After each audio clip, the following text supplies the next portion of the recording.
देखिए, आज हम लोग बात करेंगे न्यूक्लियर लायबिलिटी लॉ के बारे में। एक्चुअली कॉन्टेक्स्ट ये है कि इंडियन गवर्नमेंट ने डिसाइड किया है कि हम इसके जो नॉर्म्स है उसको रिलैक्स करने वाले हैं, सो दैट कि we can attract the foreign investors और फॉरेन ऑपरेटर्स।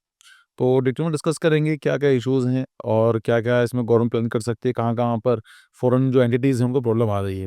डिटेल में डिस्कस करेंगे। तो ये आता है कि India's nuclear liability law has been a point of contention of foreign suppliers due to the provision regarding accident rated fine. मतलब क्या है कि देखिए, अगर मान लीजिए एक ये अपना इंडिया है, इंडिया में मान लीजिए यहाँ पे न्यूक्लियर पावर बना दिया जाता है। अब जो न्यूक्लियर जो गुड्स आएँगे, सामान आएगा, जो इंस्ट्रूमेंट्स आते हैं, वो कहीं न कहीं से आएँगे। उनको जहाँ से आएँगे उसको बोला जाएगा फॉरेन सप्लायर्स, राइट? अब बात ये है, यहाँ पर ये बोला गया है कि अगर शॉर्ट में बताऊँ कि अगर मान लीजिए इस न्यूक्लियर पावर प्लांट से कुछ नुकसान हो जाता है, डैमेज हो जाता है, तो कंपनसेशन के लिए जो फॉरेन सप्लायर्स हैं उनको भी आप सू कर सकते हो। आप उनको फोर्स कर सकते हो कि भाई अब जो ऐसा डैमेज हुआ है, अब वो कितना होगा डैमेज उसकी बात करेंगे अभी वीडियो में, लेकिन उनको सू किया जा सकता है। So the civil liability for nuclear damage act जो 2010 में बनाया गया था establish a compensation mechanism for victims of nuclear accidents while introducing unique supply liability clause. तो यहाँ पर जो इशू आता है वो आता है सप्लायर लायबिलिटी क्लॉज। इसकी वजह से प्रॉब्लम आ रही है। जो कोई भी फॉरेन एंटिटी है वो इंडिया में काम करने के लिए तैयार नहीं है। That diverse from the international norm. जो ये बात की जाती है इंटरनेशनल, कहीं दुनिया में देखो ऐसा कुछ क्लॉज मिलता ही नहीं है, but why only India is having like this thing. So this video we will discuss about this issue. देखिए, हुआ क्या था कि 1986 से पहले कोई भी ऐसा फ्रेमवर्क काम नहीं करता था। So it was a limited international framework for nuclear liability. मतलब एक न्यूक्लियर पावर प्लांट की वजह से कुछ अगर डैमेज हो जाता है तो ऐसा कुछ भी प्रोसीजर वगैरह नहीं था। बट होता क्या है, 1986 में चेरनोबिल डिज़ास्टर होता है, न्यूक्लियर लीक हो जाती है, काफ़ी ज़्यादा उसमें डैमेज किया जाता है, तो इंटरनेशनल कम्युनिटी को लगता है कि हमें कुछ ना कुछ ऐसा करना चाहिए। So 1986 Chernobyl disaster lead to strengthen international nuclear liability regime, कि अगर मान लीजिए कुछ डैमेज होता है तो भाई उनको कंपनसेशन कौन देगा? इस काम के लिए ये प्लान किया गया। तो अल्टीमेटली 10-11 साल के बाद क्या होता है कि convention on supplementary compensation CSC इसको लाया गया, adopted to establish minimum national compensation. इसमें क्या बात की गई थी कि अगर मान लीजिए डिजास्टर हो जाता है तो कम से कम क्या कंपनसेशन आपको देनी होगी। इसके बारे में बात की गई, इंडिया ने साइन कर लिया था और 2016 में उसको रेटिफाई भी कर दिया था। So the international nuclear liability, the regime evolved significantly after the 1986 Chernobyl accident. The Convention on Supplementary Compensation was adopted in 1997 to establish minimum national compensation amount of nuclear accident. This provision for rational public fund for contracting party if national amount pro insufficient. फिर क्या होता है यहाँ पर? फिर India ने क्या करा, civil liability for nuclear damage act ये पास किया गया। तो 2010 में इनैक्ट किया गया था। तो ये ऑलरेडी सीएससी से पहले ही हो चुका था, लेकिन इसका काम क्या था, creating a speedy compensation mechanism for nuclear accident victims, कि अगर कोई भी नुकसान हो जाता है जो एक्सीडेंट की वजह से होता है, विक्टिम्स होते हैं, तो कंपनसेशन जल्दी और अच्छा कैसे मिल सके। स्ट्रिक्ट लायबिलिटी के बारे में बात की गई। So impose no for liability on nuclear power plant operators, की जो ऑपरेट कर रहे हैं उसको उनको फाइन देना पड़ेगा, holding them responsible regardless of how an accident awkward. और ये भी हो गया था कि किसकी वजह से भी मैटर नहीं करता, पर एक्सीडेंट हुआ है तो आप उनको कंपनसेशन दोगे। सो कंपनसेशन लिमिट कितनी थी? 15,000 करोड़ की बात, 1500 करोड़ की बात की गई थी। और अगर गवर्नमेंट चाहे तो उसको और बढ़ा सकता है विद गवर्नमेंट कवरिंग। मतलब अगर लगता है डैमेज ज़्यादा हुआ है तो 15,000 के 1500 के ऊपर अगर गवर्नमेंट को लगता है तो वो वहाँ से गवर्नमेंट भी कंपनसेशन दे सकती थी।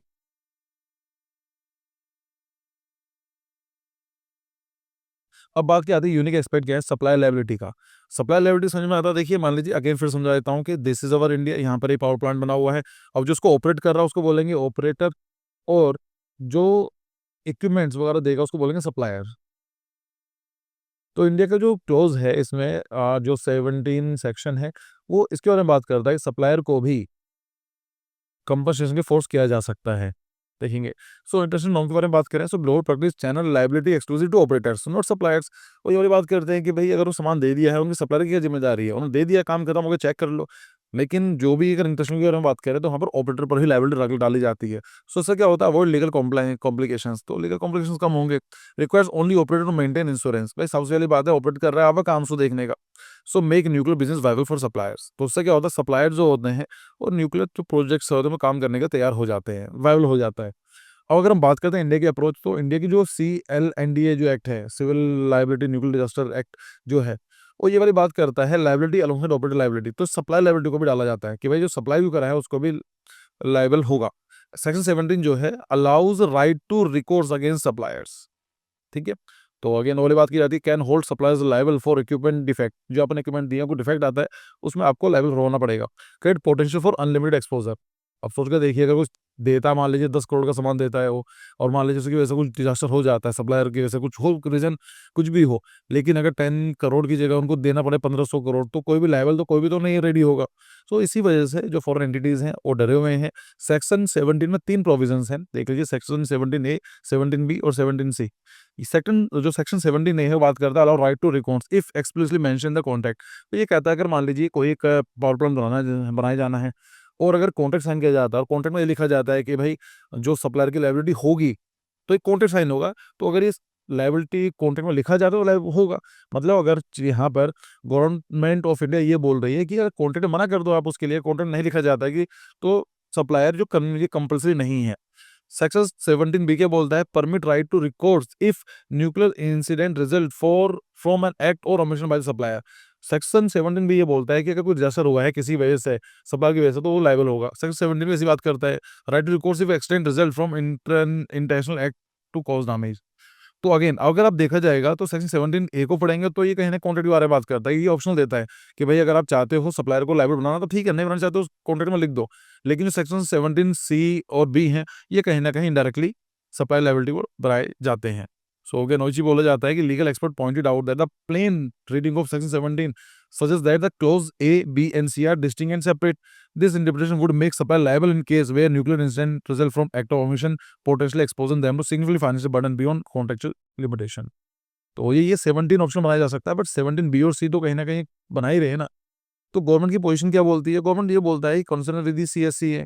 गवर्नमेंट जो इंडिया है वो ये कहती है कि जो इंडिया के लॉ बनाए गए हैं, international convention on supplementary compensation के हिसाब से बनाए गए हैं, जो सेक्शन 17 है, ए है, वो डज नॉट रिक्वायर, मतलब सिंपल बोलता है कि अलाउड करता है बट कंपल्सरी नहीं है। अगर आप कॉन्ट्रैक्ट में लिखना चाहते हो लिख दो, अगर आपको लायबल नहीं बनाना है तो उसको वहीं मेंशन करा जा सकता है।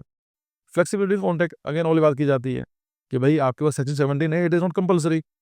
लेकिन इससे क्या होता है कि फॉरेन न्यूक्लियर सप्लाई की प्रॉब्लम क्या होगी, अनलिमिटेड लायबिलिटी रिस्क है, बगैर पनसों का फाइन लगाया जा सकता है।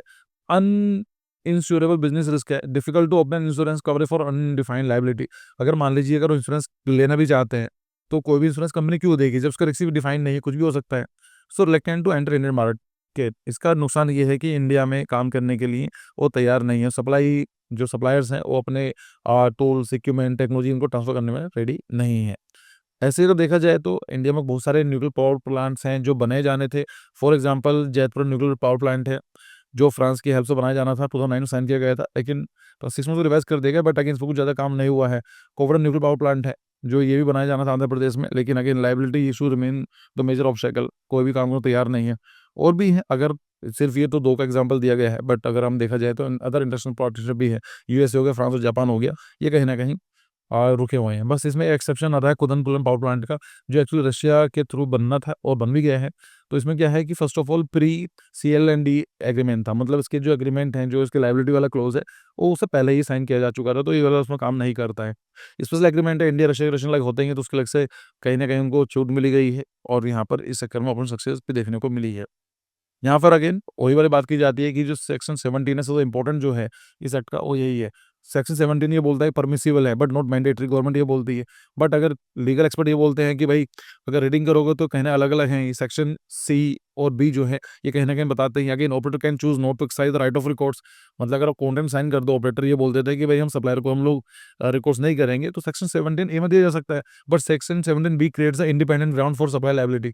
सेक्शन 17 भी तो साफ बोल रहा है कि अगर उनकी वजह से नुकसान हुआ है तो आप उनको कर सकते हो, तो कॉन्ट्रैक्ट का फायदा क्या हुआ। गवर्नमेंट ऑफ इंडिया बोलती है कंपेटेबल विद इंटरनेशनल स्टैंडर्ड्स हैं, कि इंडिया के जो जो जो बनाए हैं लॉज इंटरनेशनल स्टैंडर्ड से बनाए गए हैं। लेकिन जो एक्सपर्ट्स ये बोलते हैं कि ये तो नहीं, इंटरनेशनल स्टैंडर्ड से बाहर की तरफ है, वो तो और भी उनके इसको बहुत ज़्यादा पाइड है। कहने मैंने सिर्फ कॉन्ट्रेक्चुअल एग्रीमेंट। तो गवर्नमेंट ऑफ इंडिया ये बोलती है कि भाई अगर आप एग्रीमेंट लिख दो, अगर एग्रीमेंट लिखोगे तो सब कुछ क्लियर हो जाएगा। बट अगेन जो स्टेचुटरी लॉज हैं वो एग्रीमेंट से ऊपर आते हैं, तो कहीं ना कहीं रिलेक्टेंट है।